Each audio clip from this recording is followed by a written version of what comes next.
Hello students, welcome करते हैं आपका केमिस्ट्री क्लासेस में एक बार फिर से। आज हम बात करेंगे हमारे अगले टॉपिक अमोनिया के बारे में। रिसेंट क्लास में हमने बात की थी डाइनाइट्रोजन, तो डाइनाइट्रोजन की प्रिपरेशन के बारे में हमने बात की थी। ठीक है, वहाँ पे हमने प्रिपरेशन देखी थी, उनकी केमिकल प्रॉपर्टी देखी थी, उसकी फिजिकल प्रॉपर्टी देखी थी।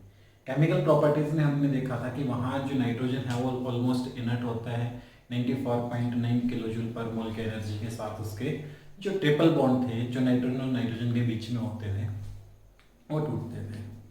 ठीक है, तो अब हम अपना अगला टॉपिक लेके आते हैं हैबर प्रोसेस से अमोनिया को प्रिपरेशन करने की। साथ ही साथ हम लेबोरेटरी प्रिपरेशन मेथड्स भी देख लेते हैं, तो किस तरीके से अमोनिया को लैब में प्रिपेयर किया जाएगा, अमोनिया गैस कहाँ काम आती है, क्या क्या उसके यूजेज हैं। आज हम इन सभी चीज़ों के बारे में बात करेंगे। ठीक है, तो देखते हैं। देखिए, अमोनिया जो गैस है उसका फॉर्मूला होता है NH3। प्रिपेयर कैसे करेंगे? सिंपली अमोनियम साल्ट और एक स्ट्रॉन्ग बेस के साथ जब रिएक्शन करवाई जाती है तो वहां से वो दोनों ही रिएक्ट करके अमोनिया फॉर्मेशन करते हैं।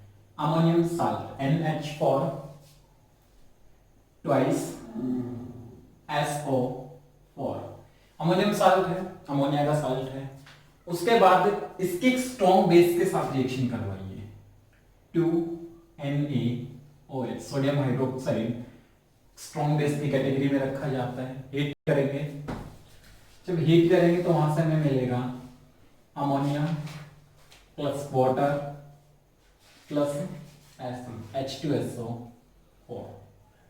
ये सारे मेथड्स, सॉरी H2SO जी नहीं, Na2SO4 सोडियम का साल्ट, ये हमारे पास मेथड्स होंगे लेबोरेटरी से प्रिपेयर करने के लिए। क्योंकि लेबोरेटरी में हमें अमोनियम साल्ट भी मिल जाएगा और सोडियम हाइड्रोक्साइड भी मिल जाएगा, तो दोनों के थ्रू हम ये रिएक्शन करवा सकते हैं। दूसरा, अमोनियम क्लोराइड भी एक अमोनिया का ही साल्ट है। रिएक्शन करवाएंगे किसके साथ? पोटेशियम हाइड्रोक्साइड के साथ। स्ट्रॉन्ग बेस की कैटेगरी में ही रखा जाता है, पीएच वैल्यू 14 के साथ आता है।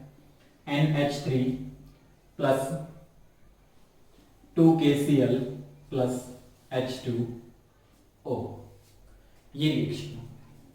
लेबोरेटरी प्रिपरेशन में क्या रहेगा, ये भी हम लैब में कर सकते हैं, लेकिन सबसे ज्यादा जो लैब में यूज होते हैं इन लेबोरेटरी, किस तरीके से फॉर्मेशन हम करेंगे? By the action of water by metal nitride. Metal nitride का वाटर के साथ रिएक्शन करके, रिसेंट में हमने मेटल नाइट्राइड्स पढ़े थे, नाइट्रोजन की रिएक्शन करवा के मेटल के साथ देखे थे।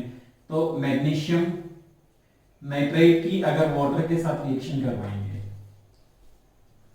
ठीक है, तो यहां से फॉर्मेशन होगा MgOH twice magnesium hydroxide plus ammonia.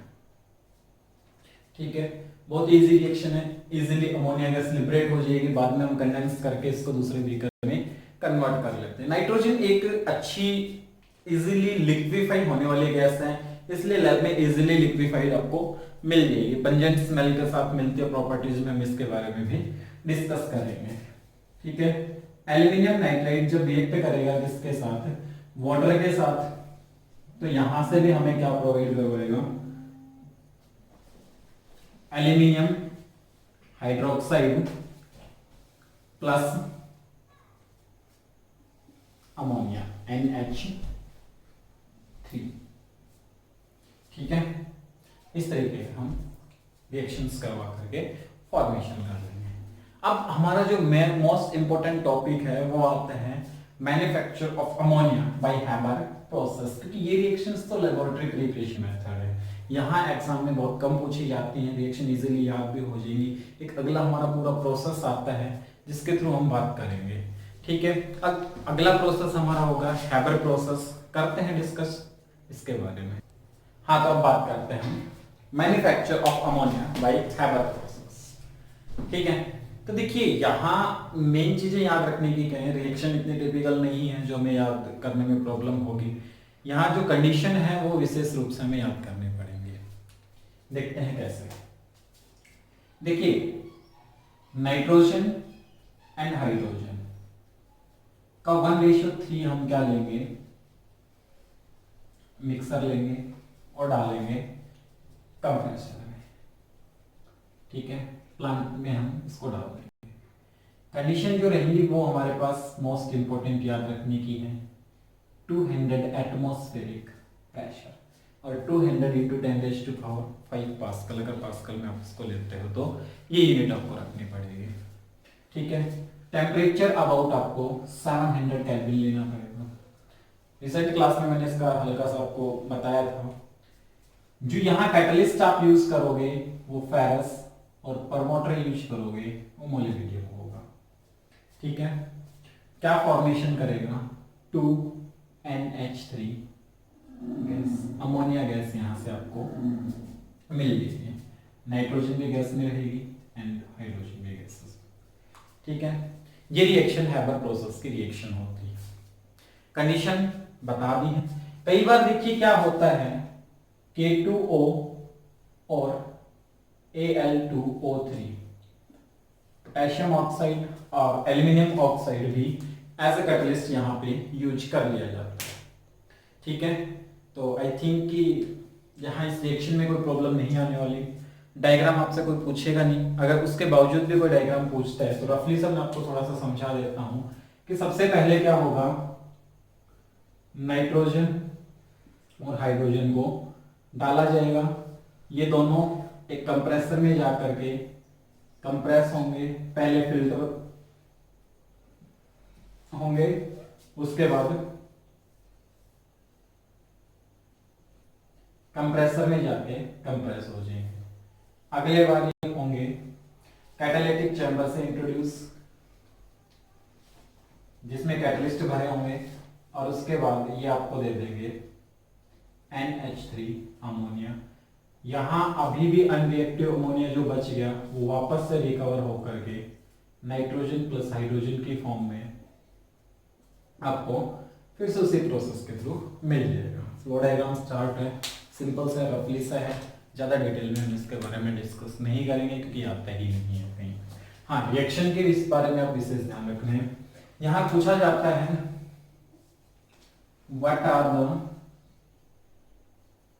what is the essential condition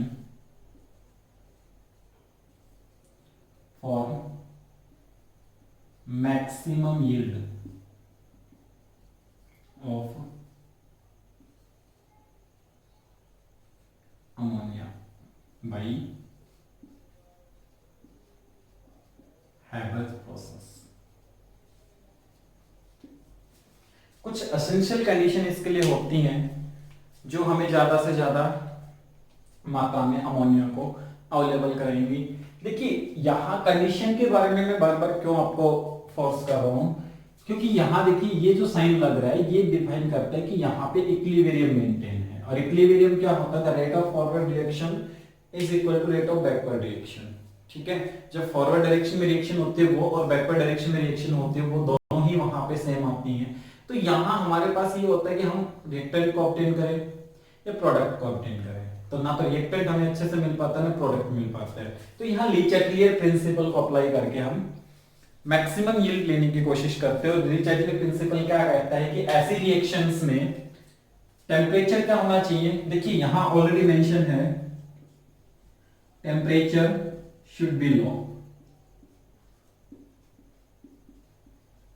and pressure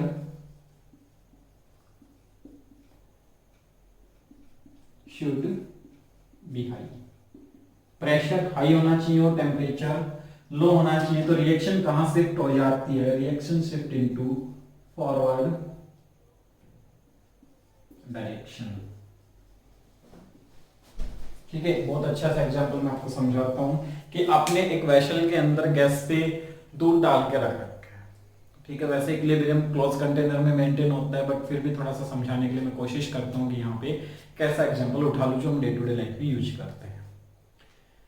तो आपने क्या किया, थोड़ी देर रखा, थोड़ी देर के बाद क्या होता है, दूध बॉईल होकर के, मिल्क बॉईल होकर के बाहर आने की कोशिश करता है वेसल से। आपने क्या किया, गैस को स्लो कर दिया, कम कर दिया, तो क्या होगा, मिल्क वापस से नीचे सेटल हो जाएगा, वापस चला जाएगा अपने। आपने क्या किया, टेम्परेचर को अफेक्ट किया ना, तो टेम्परेचर अगर लो करोगे तो यहाँ इक्विलिब्रियम अलग कंडीशन में, क्योंकि गैसियस स्टेट में मॉलिक्यूल्स नहीं है, तो रिएक्शन जो फॉरवर्ड डायरेक्शन में जा रही थी वो अपने आप कहाँ होगी, बैकवर्ड डायरेक्शन में शिफ्ट हो गई। पहले दूध बाहर निकलने की कोशिश कर रहा था, वो वापस से क्या हो गया, सेटल हो गया। दूसरा मैं कहता हूँ कि कंसंट्रेशन को थोड़ा सा इंक्रीज कर दो, तो कंसंट्रेशन को इंक्रीज करने के बाद आपको क्या मिलेगा, उबलते हुए दूध में अगर 4 से 5 बूंदे हम पानी की डाल देते हैं, तो आपने क्या किया, फिर दूध की डाल देते हैं, ठंडे दूध की, तो क्या किया, कंसंट्रेशन को अपने अफेक्ट किया है, reaction again for backward direction में शिफ्ट हो जाएगी। ठीक है, प्रेशर को अगर आप बहुत ज्यादा बढ़ा देते हो तो भी रिएक्शन बैकवर्ड डायरेक्शन में शिफ्ट होगी। प्रेजेंस ऑफ कैटलिस्ट लेते हो तो भी रिएक्शन उस कंडीशन में बैकवर्ड में, यहाँ पे इस कंडीशन में फॉरवर्ड डायरेक्शन में शिफ्ट हो जाएगी। तो ये एसेंशियल कंडीशन है। तो temperature low and pressure high. दूसरी जो कंडीशन रहेगी, प्रेजेंस ऑफ कैटलिस्ट रहेगा। कैटलिस्ट की प्रेजेंस एसेंशियल है। जैसा कि हमने ले रखा है Fe as a catalyst, so sometime we use K2N Al2O3 also as a catalyst। ठीक है, अब देखिए हम बात करते हैं केमिकल प्रॉपर्टीज की। तो केमिकल प्रॉपर्टीज के ऊपर चले कि प्रोसेस हमारा पूरा है, रिएक्शन हमारी हो चुकी है, कंडीशन हमें याद रखनी है। उसके बाद हम अगले टॉपिक के बारे में बात करते हैं, chemical properties of ammonia. Ammonia की केमिकल प्रॉपर्टीज में क्या आता है, केमिकल प्रॉपर्टी का मतलब क्या होता है, फॉर्मेशन हो चुका। अब अमोनिया खुद किस किस के साथ रिएक्शन कर सकता है, किस किस के साथ रिएक्शन करेगा, देखते हैं। मैंने लिया अमोनिया NH3 एंड इसकी रिएक्शन करवा दी मैंने वाटर के साथ। यहां से फॉर्मेशन हुआ NH4OH अमोनियम हाइड्रोक्साइड, एंड जब इसको हल्का सा हीट किया, it will convert into NH4 positive and OH negative. तो देखिए यहां जब वाटर के साथ रिएक्शन कर रहे हैं तो ये क्या दे रहे हैं हमें, OH नेगेटिव। इस रिएक्शन से हमें पता चलता है कि जो अमोनिया है, ammonia is basic in nature. Nature में कैसा है ये, बेसिक कैरेक्टर का आएगा। ऑब्वियसली हमने बात की थी पहले भी कि जो लोन पेयर इसके ऊपर प्रेजेंट है उनकी वजह से ये। देखिए और हमें ये भी पता है कि जब एक एसिड और एक बेस रिएक्ट करेगा तो वो क्या फॉर्मेशन करता है, साल्ट देगा और वाटर देगा, होगा ना। तो इसका मतलब अगर मैं यहां एक एसिड रख दूं HCl और अमोन बेस की जगह में NH3 रखूं, तो देखते हैं प्रोडक्ट हमारा क्या बनता है, NH4Cl। ठीक है, देखिए HCl और NH3 दोनों ने मिलकर के, एक एसिड और एक बेस ने मिलकर के क्या दिया आपको, अमोनियम क्लोराइड एक साल्ट दिया। मींस कि NH3 एक बेस है जो रिएक्शन में दे रहे हैं। ठीक है, ऐसे ही आप क्या करोगे, एक बेस और एक एसिड की दोबारा से रिएक्शन देखते हैं। H2SO4 एक एसिड है, एक strong acid, king of acid के नाम से जाना जाता है। और आपने क्या किया, यहां NH3 के साथ रिएक्शन करवा दी, तो क्या देगा यहां पे NH4 ट्वाइस SO4। क्या मिला हमें, हमें अमोनियम सल्फेट मिला, जो कि यहां से रिएक्शन ये बता रहा है कि रिएक्शन में क्या आएगा,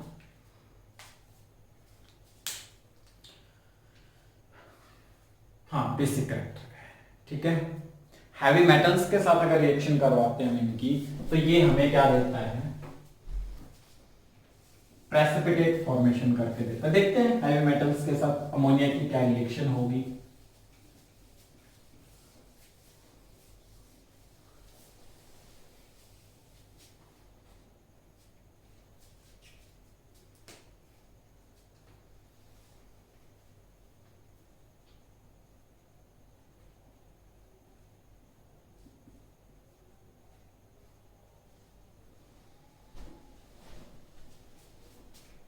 of ammonia.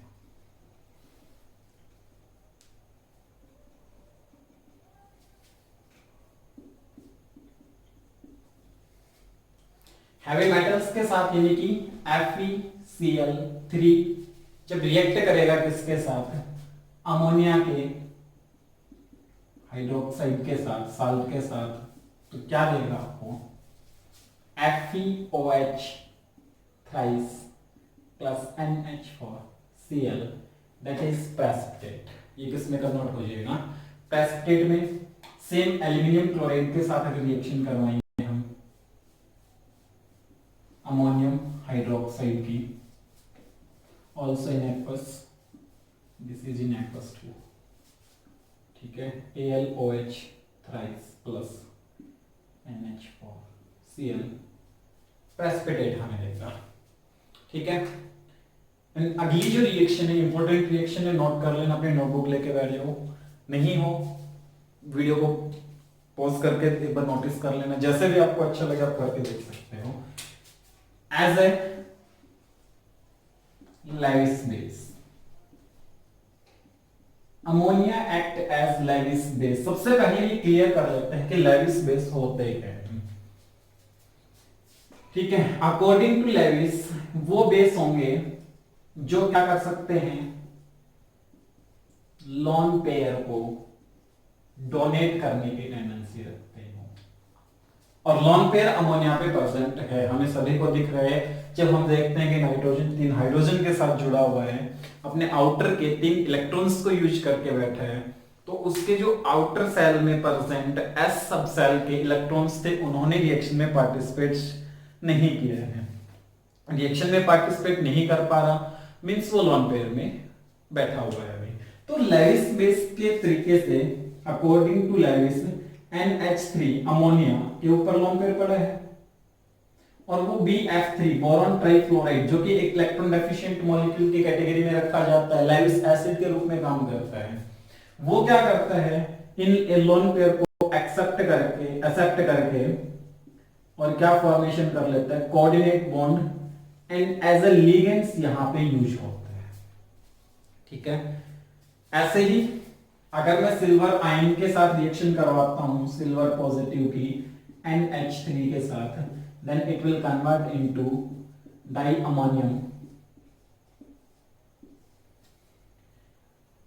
Diamine silver, second में कन्वर्ट हो जाएगा। कॉपर के साथ रिएक्शन अगर आप इसके करवाओगे तो ये भी किसमें चला जाएगा, टेट्रा अमाइन कॉपर सेकंड में।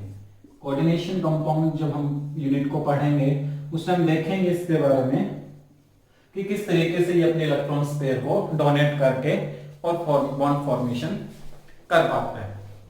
कार्बन डाइऑक्साइड के साथ रिएक्शन करवाते हैं, reaction with carbon dioxide,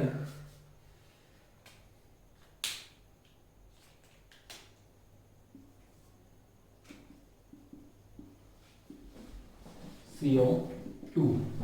When NH3 react with CO2, 2 mole of NH3 react with CO2, then it will form NH2 COO NH4. And again we have heat to this compound, and NH2 CO NH2 will be formed, and H2 molecules removed from NH2 COO NH2, and here is urea formation. That is the formula of urea. Nitrogen की जो percentage है, the percentage of nitrogen in urea 46.66% and used as a fertilizer. Fertilizer में इसको इस्तेमाल किया जाता है, ठीक है। एंडोथर्मिक रिएक्शन है, जब यूरिया को वाटर में डाला जाता है तो इंस्टेंटली क्या करता है, कूल करता है, कूलिंग की वजह से ये बर्फ फैक्ट्रीज में भी यूज में लाया जाता है, ठीक है। और इंपॉर्टेंट रिएक्शन एक और है यहाँ पे, reaction with Nessler reagent. Notice कर लेना इसको, बहुत बार सीबीएसई के लिए पूछा जाता है, जनरली आ जाता है कभी कभी, ठीक है। नेस्लर रिएजेंट है क्या, K2HgI4 को नेस्लर रिएजेंट बोलते हैं। तो K2HgI4 potassium mercury iodide, Nessler reagent.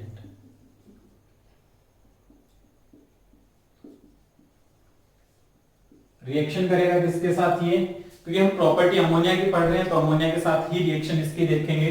तो इसने रिएक्शन की अमोनिया के साथ, एंड यहाँ पे कंपाउंड जो फॉर्मेशन करेगा आयोडीन मिलियन साल्ट फॉर्मेशन करता है, आयोडीन मिलियंस बेस यानी कि NH2। यहां से दोनों जब आपस में रिएक्शन करेंगे तो रिएक्शन करके देता है HgO HgI plus 7Ki plus 2H2O, ये हमें मिलेगा। ठीक है, और इसको बोलते हैं iodine millions base. Brown precipitate formation करेगा। ये टेस्ट में यूज किया जाता है। नेस्लर रिएजेंट अमोनिया प्रेजेंट है या नहीं है उस टेस्ट में यूज किया जाएगा। मैंने आपको दो सॉल्यूशन दिए अलग अलग बीकर में डाल करके, इवन हम इसकी स्मेल से ही पहचान जाएंगे अगर हमने कभी इसको स्मेल किया हुआ है तो, लेकिन फिर भी मैंने दो अलग अलग कंटेनर में आपको डाल के दिए दो लिक्विड, और मैंने पूछा कि भाई इसमें से पता करके आइए कि कौन से में अमोनिया है। तो आप क्या करोगे, लैब में जाओगे, लैब में नेस्लर रिएजेंट को उठाओगे, जैसे ही नेस्लर रिएजेंट को अमोनिया में मिक्स करोगे देन यहाँ पे आपको एक ब्राउन कलर का प्रेसिपिटेट मिल जाएगा। आप बता सकते हो कि सर इसके अंदर क्या है, अमोनिया प्रेजेंट थी। ठीक है, अब बात करते हैं अमोनिया की प्रॉपर्टीज के ऊपर। ये दिखने में कैसा रहेगा, अमोनिया कलरलेस लिक्विड की फॉर्म में एट ए रूम टेम्परेचर लिक्विफाई करके हम इसको रख सकते हैं। रूम टेम्परेचर पे अंडर हाई प्रेशर लिक्विफाई करके कलरलेस लिक्विड की फॉर्म में आपको मिलेगा, पंजेंट स्मेल के साथ मिलेगा। ठीक है, यूरिन में सबसे ज्यादा अमोनिया प्रेजेंट होता है, इसलिए पब्लिक टॉयलेट्स में आपको अमोनिया जैसे कुछ स्मेल फील करने को मिल जाएगी। ठीक है, उसके बाद अमोनिया जो यूज होता है, कहां कहां ये यूज होगा, अमोनिया नेस्लर रिएजेंट्स में के साथ यूज होगा, ammonia as a raw material use होता है बहुत सारी केमिकल रिएक्शंस में, जैसे हम अगला टॉपिक हम पढ़ेंगे ऑस्टवाल प्रोसेस से नाइट्रिक एसिड बनाने के लिए, तो नाइट्रिक एसिड फॉर्मेशन करने में अमोनिया यूज होते हैं। सोलवे प्रोसेस से सोडियम कार्बोनेट बनाने के लिए ammonia as a raw material use किया जाता है। Na2CO3 को जब बनाएंगे तो NH3 अमोनिया यूज करेंगे। ठीक है, तो स्टूडेंट्स आज का हमारा टॉपिक यहीं पे खत्म होता है और इतना हम आज के दिन स्टडी करेंगे। ठीक है, अब देखिए अगर वीडियो अच्छी लग रही हो, आपको स्टडी में हेल्प मिल रही हो, तो जो काम आपका है वो तो आप कर ही सकते हो। सिंपली आपको क्या करना है, लाइक करना है, शेयर करना है एंड सब्सक्राइब करके, और साथ में जो बेल आइकन दे रखा है उसके ऊपर आपको प्रेस करना है, ताकि डेली की जो भी वीडियोस मैं डालूं वो आपको नोटिफिकेशन के थ्रू मिल जाए। And thank you.